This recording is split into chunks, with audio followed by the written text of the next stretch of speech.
I'm here on a lunch alert with Ed Klein, who is the author of a new book called Guilty as Sin.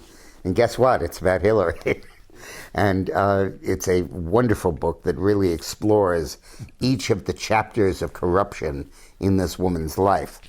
And we thought it would be a good idea to do a joint program on Guilty as Sin and on Eileen's and my book, Armageddon, How Trump Can Beat Hillary, because the material is so overlapping, but together you get a real picture of what's going on. Today I'd like to focus with Ed on Hillary's health. And Ed, as you know, is, unlike me, is an investigative journalist, and he really has sources all over the place and comes up with insights that very few people have and that usually turn out to be correct. So take it away, Ed. Thanks so much. Well, you know, we're talking about yet another Hillary Clinton cover-up. In this case, we all remember that when she was Secretary of State, she had a fainting spell, and she fell and had a concussion, and ultimately was taken to New York Presbyterian Hospital, where a whole bunch of doctors investigated what was wrong with her and discovered that she had both an arrhythmia, which means the heart was not pumping correctly, and also a leaky valve problem. In order to correct this, they put her on a... Clinton was always hellish on leakers. That's right.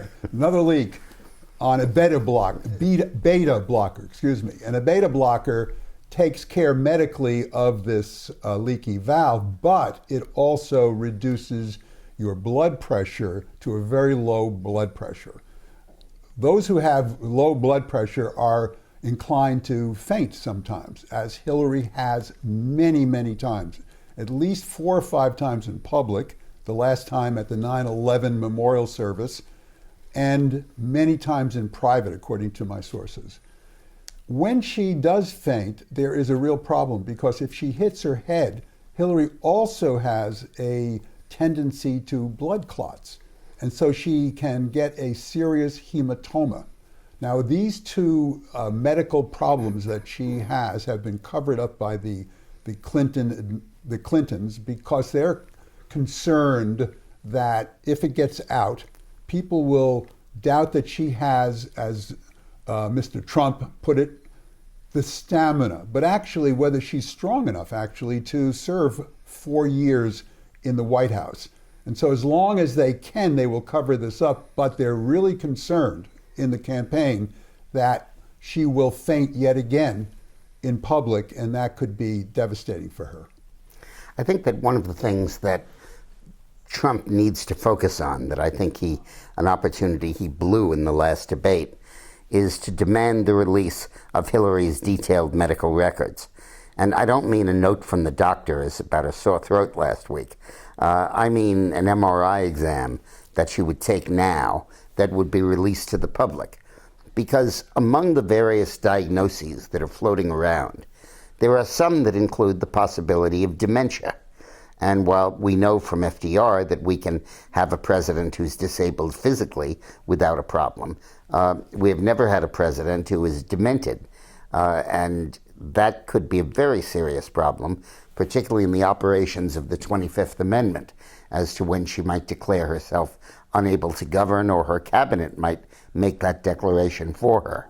And to avoid that, she should be pressured to release her MRI, to take an MRI, a current one, and release it.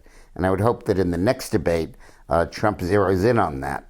Releasing medical records won't hack it. That's just of the past, and it might just be based on visits. What you need is the clinical data, and I think that's crucially important. So let's hope that Trump does that at the next debate. I hope he does.